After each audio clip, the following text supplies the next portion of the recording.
And hello to anyone who is following along with our conversation after the fact on video. We're very glad to know that folks are doing that. And let us pray.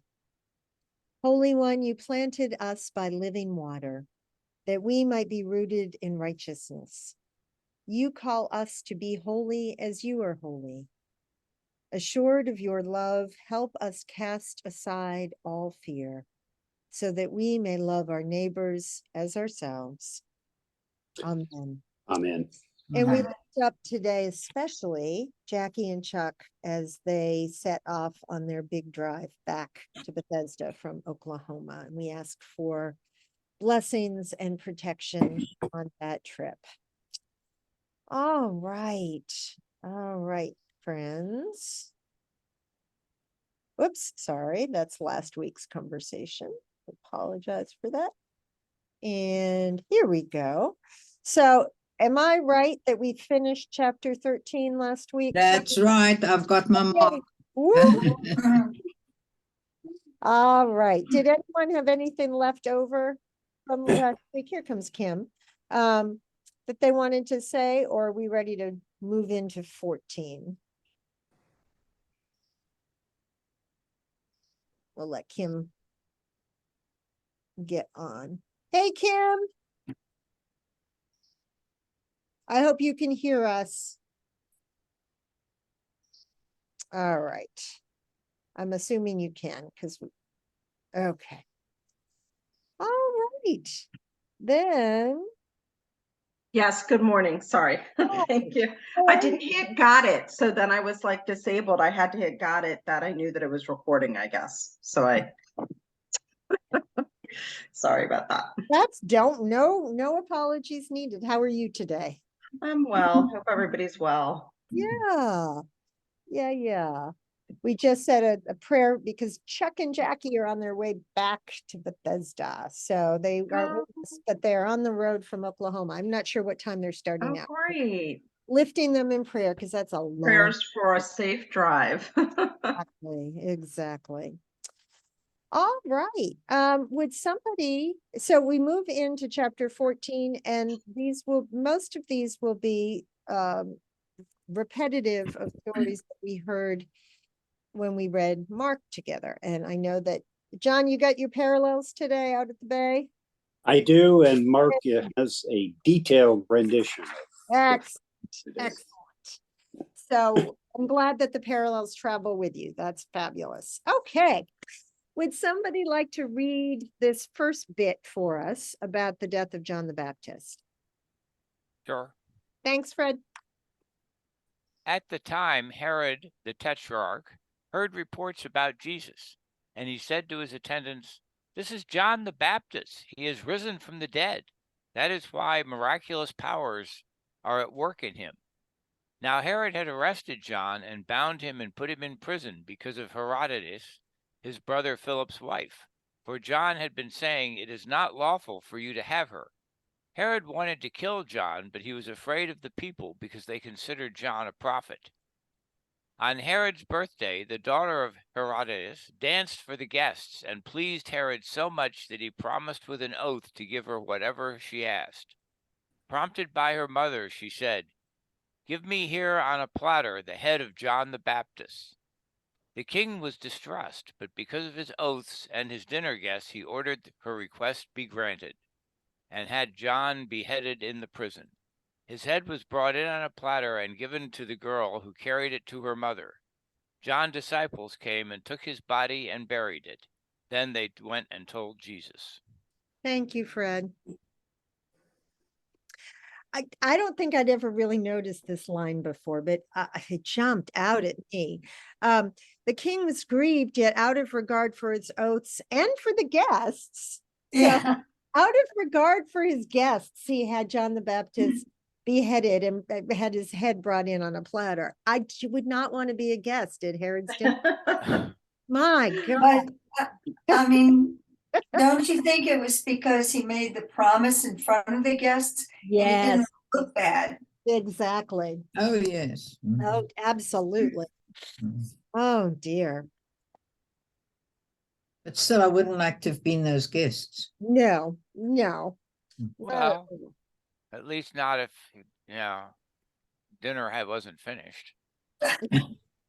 I mean, you got to look at At the any number of time. CSI and other crime shows that we watch, and it's hard to make the case that we're any better.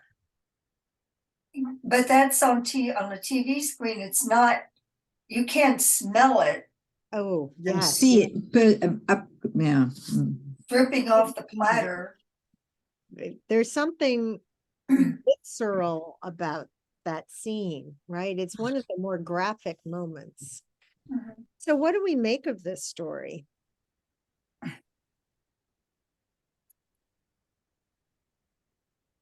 It's a story that Matthew tells sort of in the rear view mirror. It's a flashback. It's already happened, Mm. but he Yeah, that's what connects I it- was trying to Yeah. He make sure connects of. it to, he's somewhat afraid of Jesus because, is this guy John the Baptist? So what do you think about this? The verse 2, this is John the Baptist, he has been raised from the dead. I never noticed that before. Hmm. I mean, it's like, Yeah. how does he know? I mean, Well, he's Similar. wondering why he's giving Jesus power. The fact that Jesus can do these deeds of power to the fact that he is, that John has risen from the dead. So he's already established that he's pretty much a person to be reckoned with. Yeah, and that would be terrifying. It's interesting to me too, because a thought that I just had that in John's life, people often said that he was Elijah come back. And so now in his death, Herod thinks that Jesus is John come back. It's really interesting. I don't know that there's anything to be made of that, but it just that connection popped up for me. What is the age of John the Baptist versus Jesus at this point in time? Oh, Quite well, similar. Yeah, they're yeah. both the same age. Yeah, because Mary went to visit her cousin and Elizabeth was already pregnant. Now Um, that's according to Luke's version. Mm. So, how reliable is that timetable? I don't know.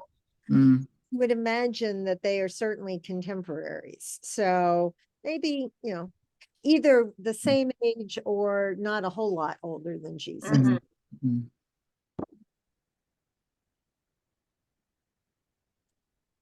Anything else? So Donna mentioned that she had never noticed he'd been raised from the dead, has been raised from the dead. Is there anything else that strikes you or that you wonder about in the story? What's the lady's name? Amy In Till? the Jewish annotated New Testament, that it actually like almost foresees, why that's how I read it, that Jesus is going to be raised from the dead. Mm-hmm. It's an ironic comment, given that Matthew depicts Jesus, not John, as eventually raised. Mm-hmm. I have a question. So at one point in 5, they're talking about Herod wanted to put John to death, but he feared the crowd because they respected him as a prophet or regarded him as a prophet. But now it's like the tables have turned. Something happened where now it is pleasing for this crowd to have John's head on a platter. Like what made that change in the people? Herod was backed into a corner. Yeah, he made an oath in front of the guests and sort of had to keep it. And the guests might have been his cronies more than the. So he's Mhm. Oh, okay, sorry. So he's so taken by this girl that he agrees to do something that he once thought was dangerous.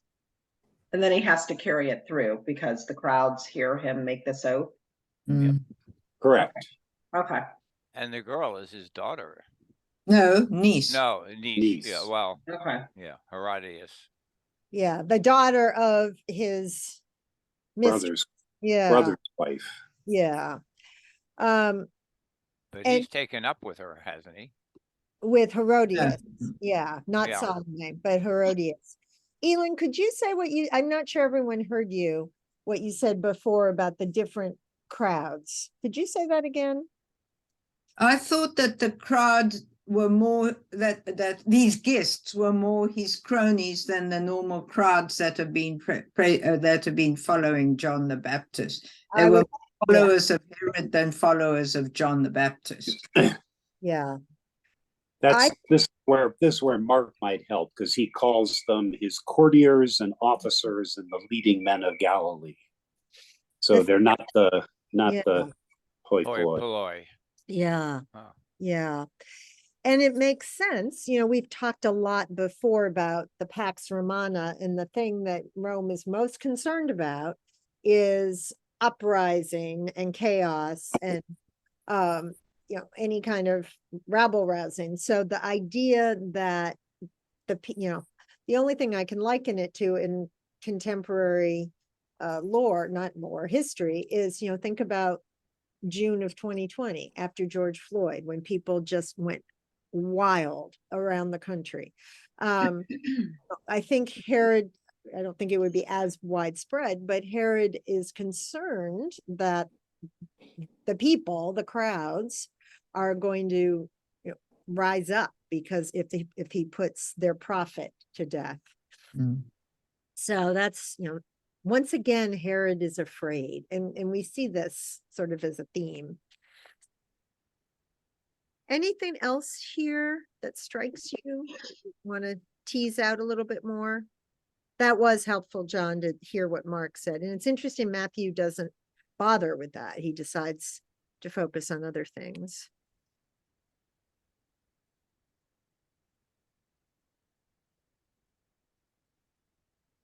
And just who asks for the head of your enemy on a platter? I mean, I want to give my mom the perfect present. Can you please chop off this person's head? for the woman who has everything, right? Exactly. It's just, I hate that scene so much. Well, the mother was the one who instigated it. It wasn't Right. the daughter. Yeah. It's Right. because John had disapproved of her marriage. Yeah. Wow. Exactly. Which went against Jewish law. Exactly. Now, was Herod's brother, he hadn't died, I guess. Philip had not died. I think that's the big distinction here, because we know that the custom was that if one's brother died leaving a child, the honorable thing would be to marry the brother's wife, right? We know that elsewhere in the Gospels. So yeah, I'm pretty sure Philip is very much still alive. Well, the solution to that is to kill Philip. Right. We know how well that worked for King David, so why not? Anything else? Okay, then let's move on. Would someone like to read the 5,000 for us? I can do it. Thanks, Kim. Now, when Jesus heard this, he withdrew from there in a boat to a deserted place by himself. But when the crowds heard it, they followed him on foot from the towns. When he went ashore, he saw a great crowd, and he had compassion for them and cured their sick. When it was evening, the disciples came to him and said, "This is a deserted place, and the hour is now late. Send the crowds away so that they may go into the villages and buy food for themselves." Jesus said to them, "They need not go away. You give them something to eat." They replied, "We have nothing here but 5 loaves and 2 fish. And he said, "Bring them here to me." Then he ordered the crowds to sit down on the grass. Taking the 5 loaves and 2 fish, he looked up to heaven and blessed and broke the loaves and gave them to the disciples. And the disciples gave them to the crowds, and all ate and were filled. And they took up what was left over of the broken pieces, 12 baskets full. And those who ate were about 5,000 men. besides women and children. Thank you, Kim. Obviously, a very well-known story. So, as we like to do when a story is so familiar, what do you notice? What strikes you that maybe you hadn't paid attention to before? Did you hear anything differently this time?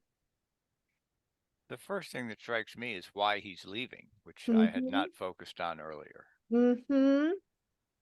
He, withdrew, to a solitary place, and, the crowd had all the respect for his preferences that crowds do have.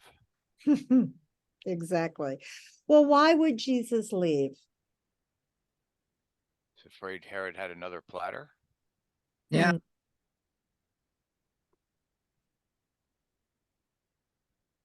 Any other reasons? To mourn. Yeah. Yeah. I again have the parallels in front of me. And when Mark and Luke tell the story, it's after the 12 had been sent out and after they came back and told them of all the things they had done and taught.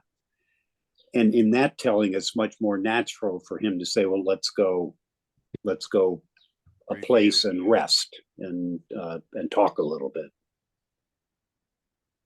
Let's go on retreat for a little bit. Yeah. I see in Amy Jo Levine that 2 Kings is cited and Elisha's food miracle. And she also refers to other sources, Exodus, Numbers. Mm-hmm.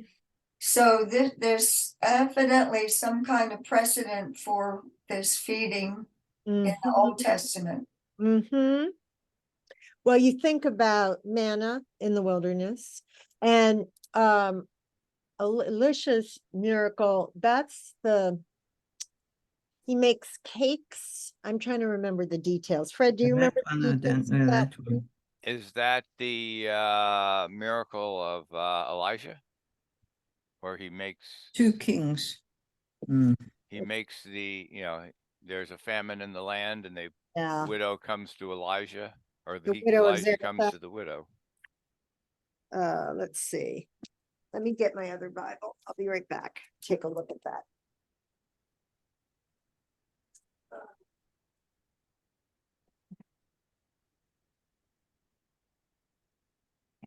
Donna, do you have the citation? It's Yeah, 2 Kings 4, 42, 44. okay. 2 Kings. 42 to 44, and that a man came from Baal Shashita. Oh my word. Okay, let's see. 2 Kings 4. 42 to Elijah returned to Gilgal. There was a famine in the land. As the company of prophets was sitting before him, he said to his servant, "Put the large pot on and make some stew for the company of prophets."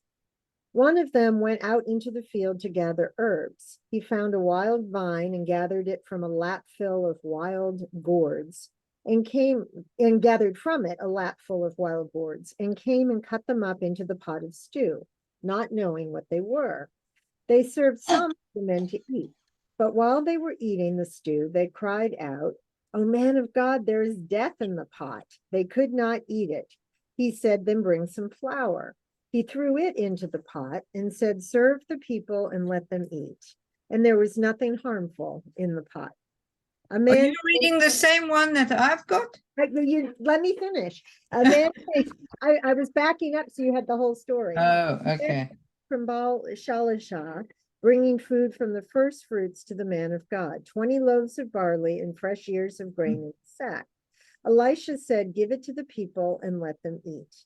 But his servant said, "How can I set this before 100 people?" So he repeated, "Give it to the people and let them eat. For thus says the Lord, they shall eat and have some left." He set it before them, they ate and had some left, according to the word of the Lord. So, yeah, strong echoes there with that story. Who was the prophet there? That was Elijah or someone else? Elisha. Elisha. Yep, So the Elijah's successor to successor. Elisha. exactly. So again, that makes sense, given Matthew, right? Matthew is so concerned to draw this through line between Hebrew scripture and Christian scripture. That's the point. Anything else that strikes you, or a detail maybe that you hadn't noticed before or wondered about?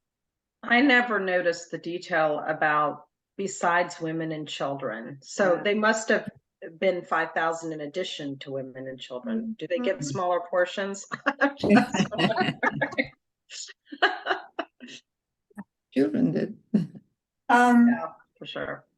I at this time got a sense that Jesus was instructing the disciples, which makes more sense if they, for what John said about their having gone out and coming back, so that he's preparing them for their mission and instructing them that here's what you do, here's how you make your miracle. And he tells them to do it, and then they're befuddled, of course. So, and so they say they can't do it, but then he shows them how it's done.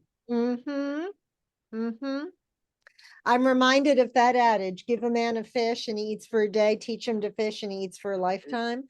So yeah, I love that. You know, that's it. They don't have to go away. You do it. You feed them. Well, we can't do it.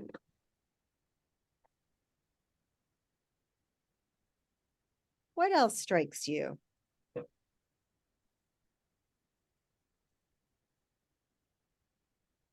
They ate and were filled. They took up what was left over of the broken pieces, 12 baskets full.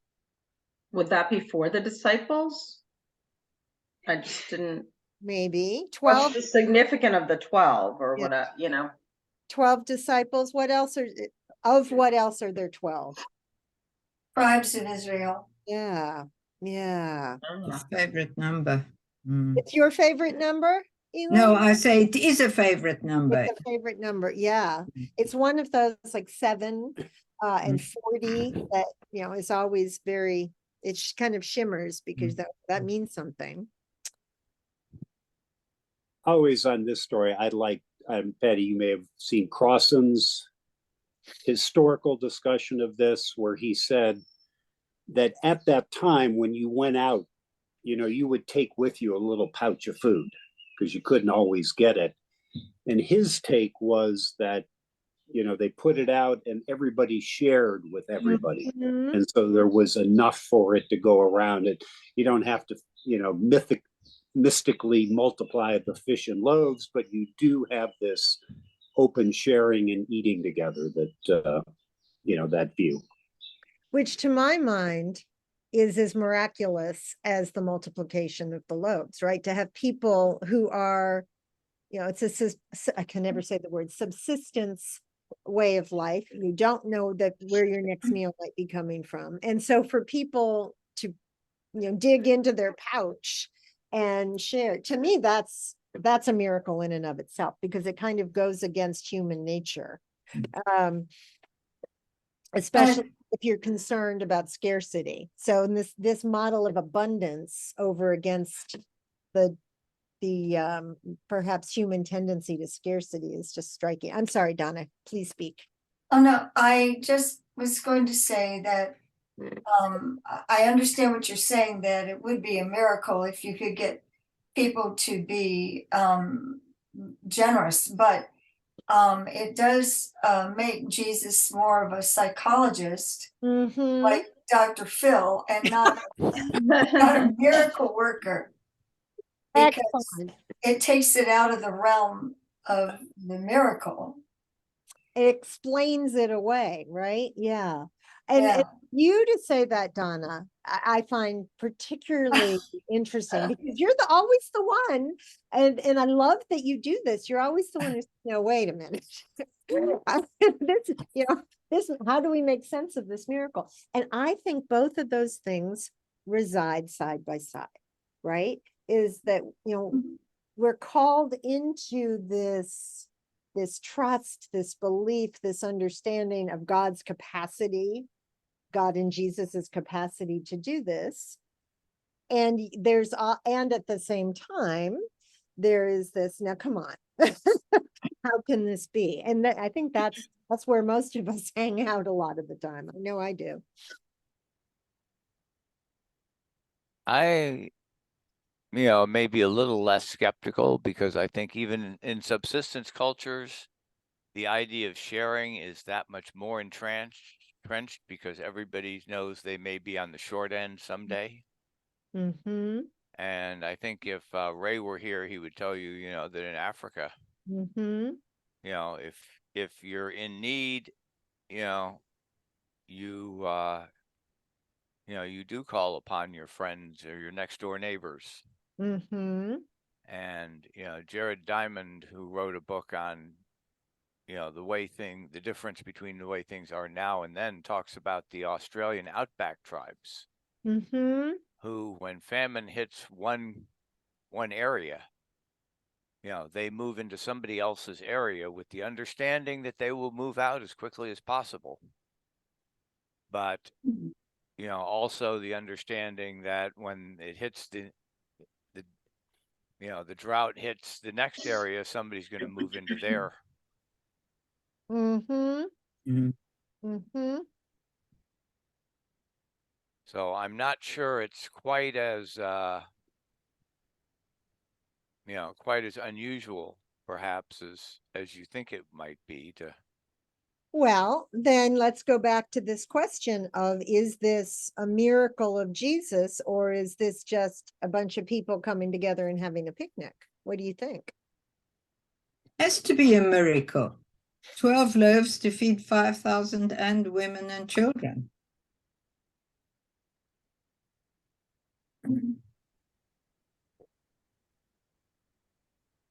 I can see it happening under real circumstances. Everybody has a little bit of dinner tucked in their in their shirt, and Jesus calls them out to share it. I lost my picture. Should I start all over again? All right, thanks.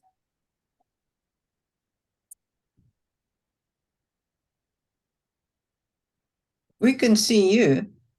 I can't see, I'm messed up, but I'm gonna get some Okay. help soon.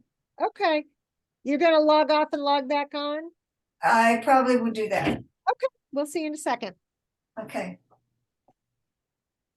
So what do other people think about this? I guess I think you can have both. I mean, Crossan is not trying to debunk the miracle.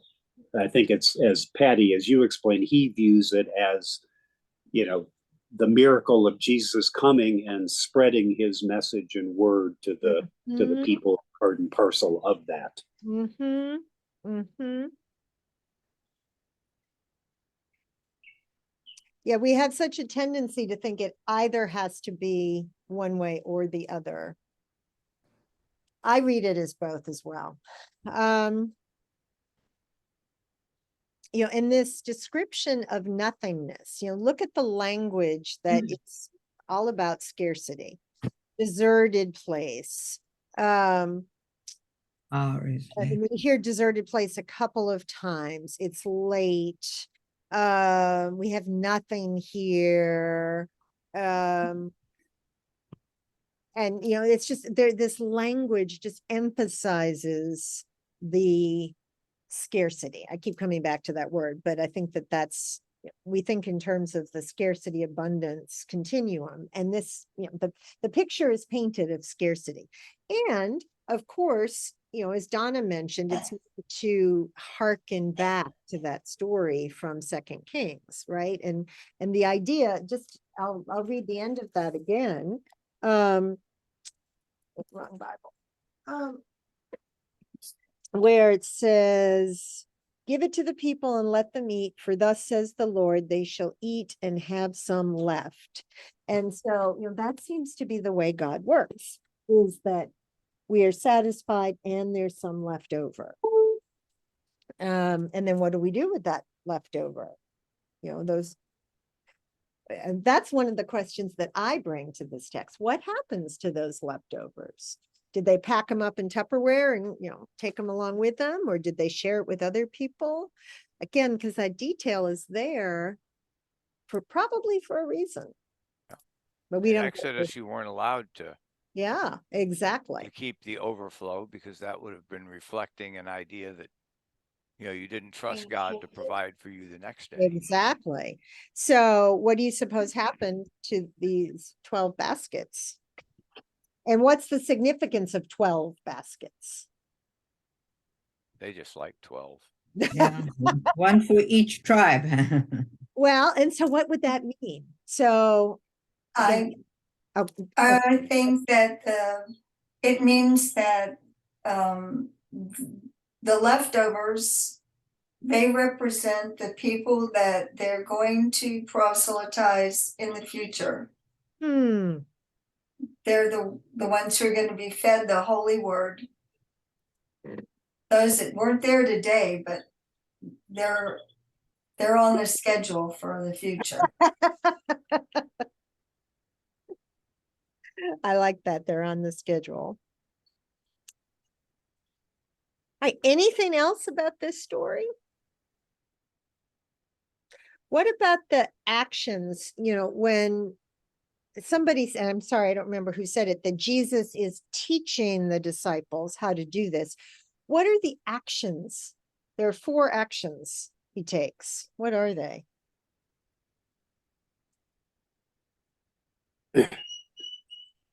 In this particular section? Let's look at the verbs here. Mm. He takes the 5 loaves. He blesses them. He breaks them. And he gives them. Take, bless, break, give. Where else do we see this? Communion. Last Supper. Exactly. So this is a Eucharistic moment. And that is, I know sometimes people think that I'm putting too much pressure on something or that I'm trying to read something in, but this is very clearly a Eucharistic moment. It's prefiguring the Eucharist. And, this moment of sharing this communal meal with 5,000 people is for sure communion like. It's Eucharistic. All right, should we move on to Jesus walking on the water? Mhm. These are great stories because they are so familiar, and it's a wonderful opportunity for us to hear them a little bit differently. Would someone like to read this story for us, these 2 paragraphs? Yeah, I'll do it. Thanks, Mark. Immediately he made the disciples get into a boat and go on ahead to the other side while he dismissed the crowds. And after he had dismissed the crowds, he went up the mountain by himself to pray. When evening came, he was there alone. But by this time, the boat, battered by the waves, was far from the land, for the wind was against them. And early in the morning, he came walking towards them on the sea. But when the disciples saw him walking on the sea, they were terrified, saying, "It's a ghost." And they cried out in fear. But immediately Jesus spoke to them and said, "Take heart, it is I, do not be afraid." Peter answered him, "Lord, if it is you, command me to come to you on the water." He said, "Come." So Peter got out of the boat, started walking on the water, and came toward Jesus. But when he noticed the strong wind, he became frightened and he began to sink. He cried out, "Lord, save me." Jesus immediately reached out his hand and caught him, saying to him, "You of little faith, why did you doubt?" When they got into the boat, the wind ceased, and those in the boat worshiped him, saying, "Truly, you are the Son of God." Thank you, Mark. I love this story. What did you notice? You know what I find interesting? I feel like I've been taught in my younger years and throughout my life, like to never, I don't know, test God, to be like, hey, if you're really there, like, can you make me win the lottery? Or if it's really you, like, can you cure this of whatever, like that? But he says that. He's like, if it's you, command me and have me walk over there. Like he's really telling Jesus, prove it. Mhm. And I don't know that we're really, I feel like I've been taught not to do that. And Mhm. that Jesus doesn't necessarily respond to that, but in this case, he is. And he gives them another chance, you know, when he says, Mhm. Lord, save me. So he's, I don't know, it's just different. Well, when Jesus is tested by Satan after his 40 days, one of his responses is, you don't test God. Right. And I feel like he is saying, look, if that's you, show me by doing blah, blah. Yeah. Mhm. If And he Jesus did. had responded with a biblical quote and no Exactly. other aid, we might have be down to 10 apostles. Or So, Can I tell you a story on a lighter note? Please. yes. You all heard of Archbishop Tutu Mhm. from Cape Town. He and President Botha had gone to visit Mandela in prison on Robben Island. And that sea between Robben Island and Cape Town is very windy and rough. And Botha's hat blew off. And Archbishop Tutu walked across the water and picked it up and brought it back. So the next morning in the Afrikaans newspaper, it said, Archbishop Tutu kan nie swem nie. He can't swim.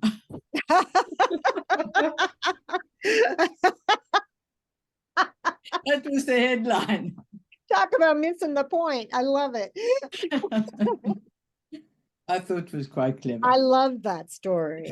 That's fabulous, Elon. Sorry. Don't no, be no, sorry. it makes me want to tell my own story, but it's so off topic. I can't really figure out how to shoehorn it in there. Go ahead.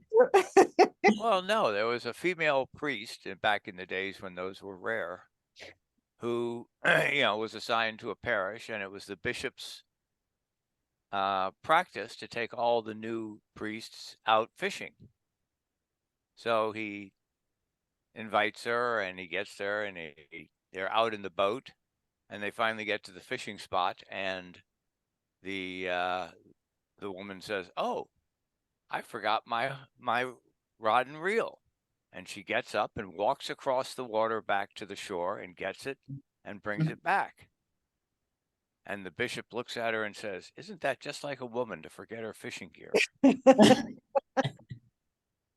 Yeah. Oh, but I'm fun. Yeah.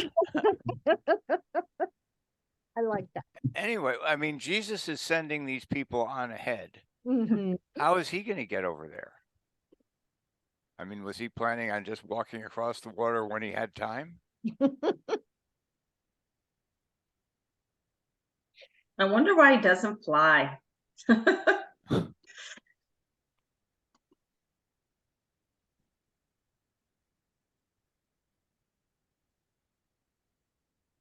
I mean, the boat, it was a considerable, if the boat was a considerable distance from land, it was, Mhm. how was he going to get across the water? Mm. Well, he was notorious for just impressing a boat into service, right? It's like, take me Yeah. in. So I could imagine him doing that. Yeah. Mm. Once again, he's trying to get some time by himself, right? Because in the previous story, he's heard about his cousin's death. He withdraws. He goes to this deserted place by himself. Once again, he's going up to pray. And once again, he gets disturbed. These interruptions. But the interruption, he doesn't just say, leave me alone. He addresses it. He enters into it. So what do you all think about this miracle? We talked about this in Mark as well.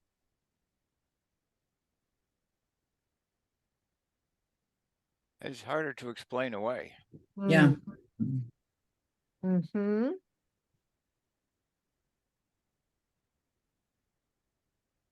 Anything significantly different in Mark, John, Yes. or Luke? It's not in Luke. It's in Mark, except the whole Peter stepping out of the boat is absent. Mm-hmm. So he's added that. And at the tail end, where they said, "Truly, you're the Son of God." Matthew says that when the wind ceases, they say they were utterly astounded, for they did not understand about the loaves, Yes. but their hearts were hardened. So there's a little twist at the end, and as well. Which is consistent with Mark, as we've talked about in Mark's gospel. It's like the disciples just are always failing to get the point, and Jesus, doesn't make it particularly clear much of the time. Remember that it's in Matthew's gospel later when Jesus says, "You are Peter, and on this rock I will build my church." So it's in Matthew's gospel that we really get this primacy of Peter. So I think it's interesting that Mark doesn't include this paragraph about Peter, yet Matthew does. What do you think this has to say to us, or to say about Peter, the rock on which the church is built?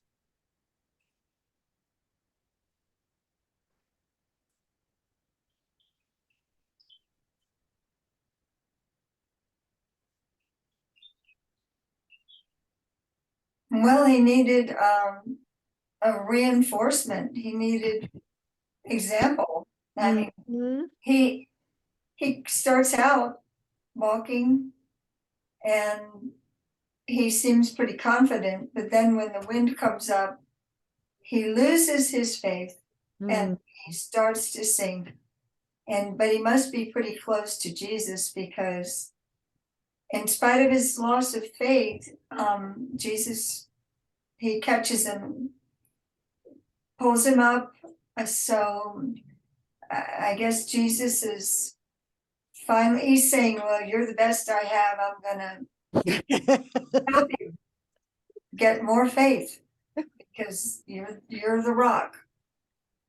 He's investing in Peter for sure. Mhm. No, And I well, hadn't thought about that before, Donna. He had to have made it pretty far, right? So oftentimes we're critical of Peter, like, "Oh yeah, he starts out and he starts to sink." But you're right, he had to have been close to the boat for Jesus, for all of, Jesus, Kim's comment before about why does he's not Inspector Gadget. He doesn't have these can extend, right? So it have to be pretty close to the boat. So to Peter's credit, he did make it pretty far. hadn't the disciples already seen Jesus calm the wind before? Mhm. Maybe So, But that was when he was in the boat with them, yeah. and to walking out to them. So it's a slightly different effect, I guess. Maybe, and I didn't think about it till Donna had mentioned this, but maybe it's like a parallel for life. Like when you go through traumatic times, like when this wind blows, and you're terrified, sometimes you actually lose your faith versus gain your faith, right? Like Mhm. you might be crying out to God for help, but until you feel like you got that help, you don't always keep that faith. Like you don't understand, Mhm. Mhm. But Jesus does respond when he says, "Lord, save me." And then, Mhm. I'm interested in verse 30. Let's go back and look at the Greek there for a second.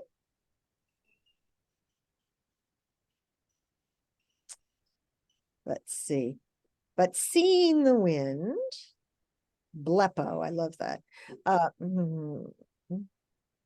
To see, discern, to see with the mind's eye, perceive. Okay. So it's interesting that it's when Peter notices, when he sees the strong wind, that, the text doesn't necessarily say that Peter's being buffeted by it and, he's being knocked over. It seems like it's an internal thing, right? It's like he sees what the circumstance, it's like me with my bridge phobia, right? It's like, I'm not being blown off the bridge, but when I look and see that little tiny guardrail and that really, far down water, that's when I start to hyperventilate. So it's interesting. To me, it feels like there's something, it's not an external threat, it's an internal threat, Peter. Yeah, it's interesting. The thing that happened to me, I was walking on water. The thing that would cause me to lose my faith would be, those cartoons when a character runs off a cliff and Wile E. he comes out Coyote. about 10 feet and suddenly looks around and says, Like, "Whoops," and uh-oh. goes straight down. The thing that would cause me to lose my faith would be, holy mackerel, I'm walking on water. Yeah. Right? I've got the image of Wile E. Coyote in my head.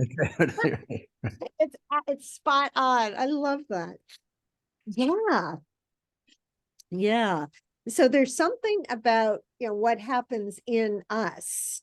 Again, it's not that the weather is buffeting him so badly. It's that he notices it and he becomes frightened. And I wonder if that relates, if anybody here can connect to that. I know I certainly can. It's like, what do you mean I'm doing this? I'm not supposed to be able to do this. It's just like walking on a girder when it's sitting on the ground is easy. Mm-hmm. Put it 100 feet in the air and becomes almost impossible.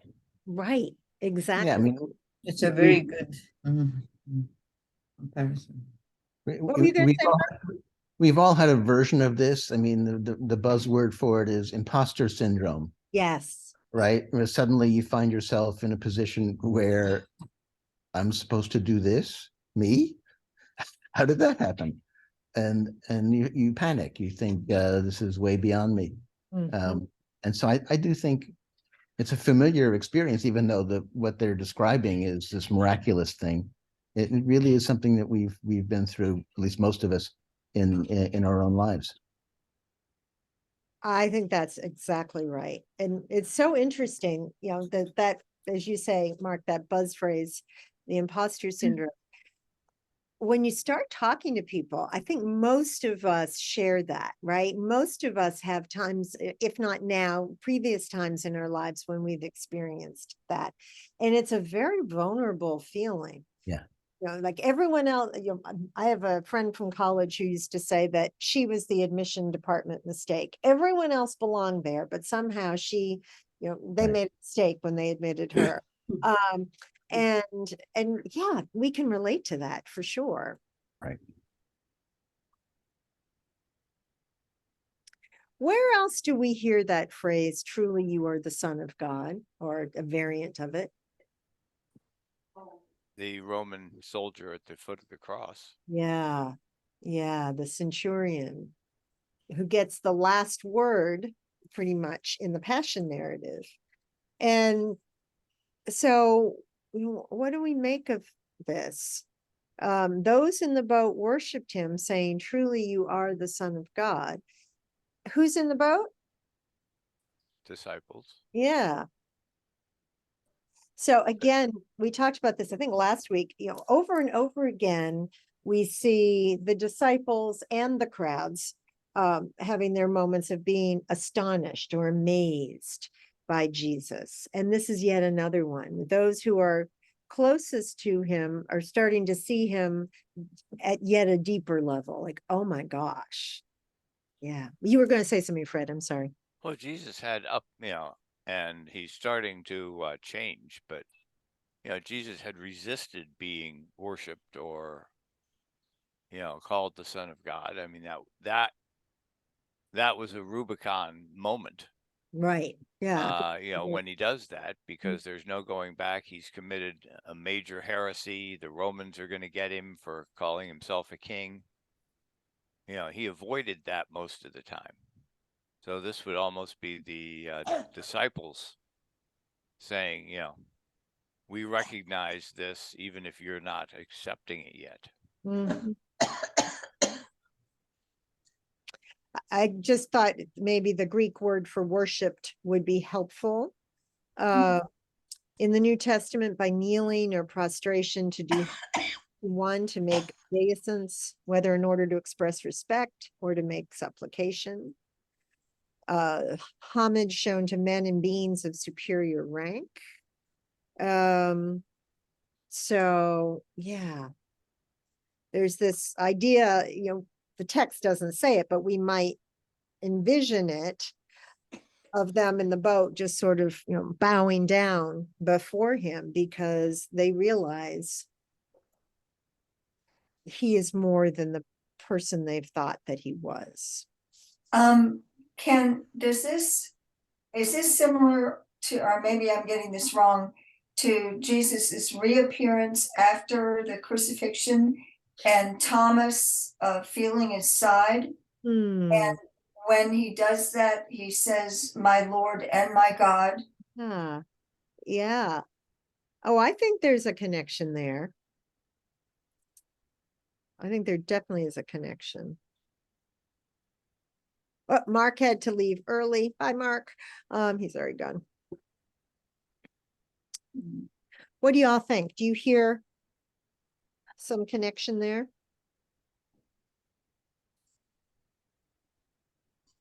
Thinking about the Thomas story, which again is a very familiar story to us, we think about the tactile nature of that.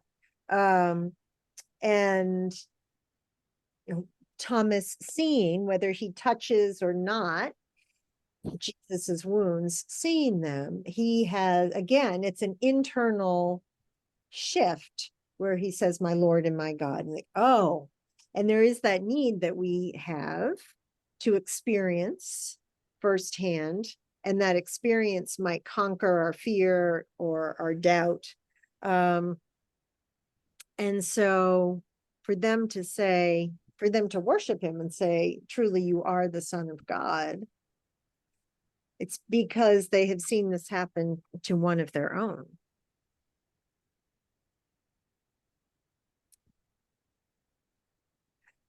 Should we finish this very last tiny little paragraph before we quit? That way we can say we've done all of 14. Sure. All right. Who would like to read this paragraph?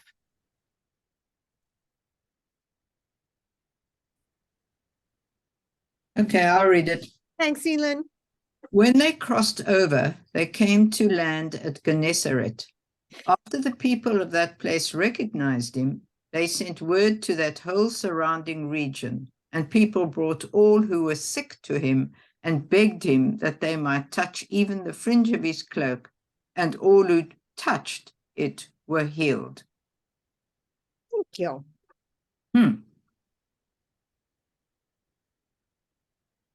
I'd forgotten that there was another statement of touching the fringe of his.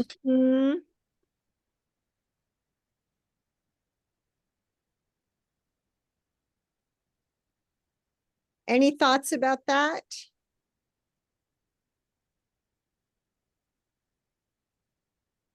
Well, to me, we've had this example, and we thought of I guess Fred thought of the centurion, and that it's possible to have faith when you actually see somebody walking on water. And it's possible for the centurion, because there were all those signs, the storms and the rending of the cloth and all this. But somehow we've made a jump, because these people, very quickly, the word is out, and they have faith without having to have any demonstrations, and somehow faith has become contagious, and they bring their sick to them because they know that they're going to get healed.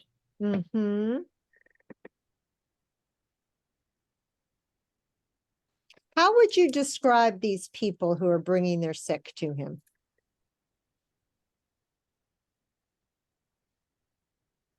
Anybody?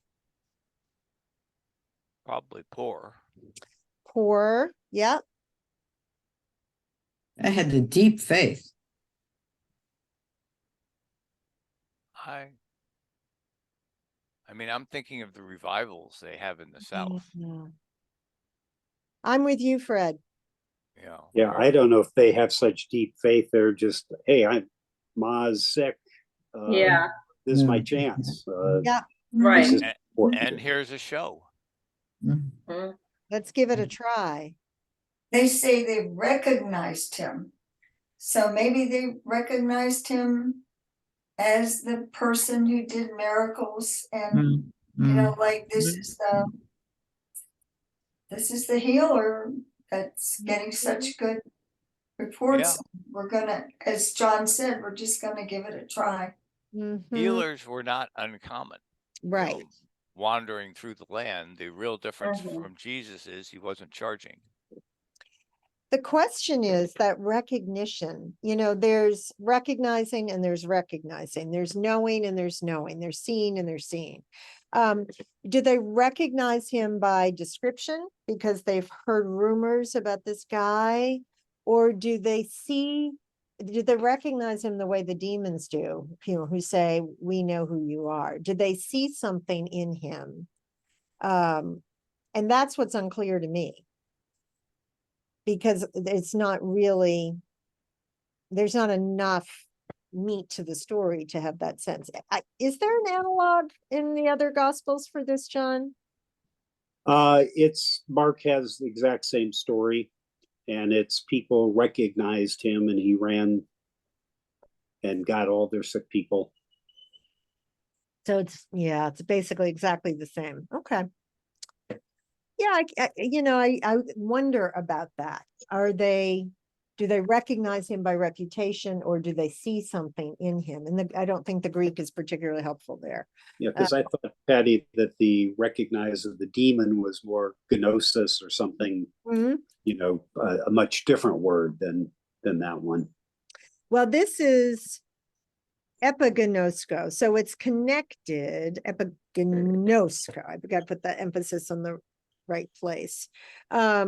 So there's, excellent. I'm glad you brought that up. So when the demons recognize him, they know him sort of at a fundamental level. And I wonder about this epi part. Is this a different level of, is it more superficial, like epi would be, knowing? I don't know. That may be way off track. But I wonder, and I don't have an answer about the level of that recognition. So I guess that's the question on which we end.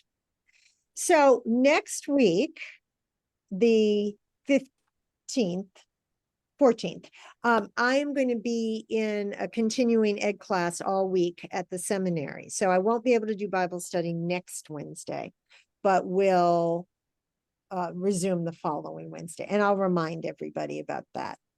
So I'm doing my annual continuing ed.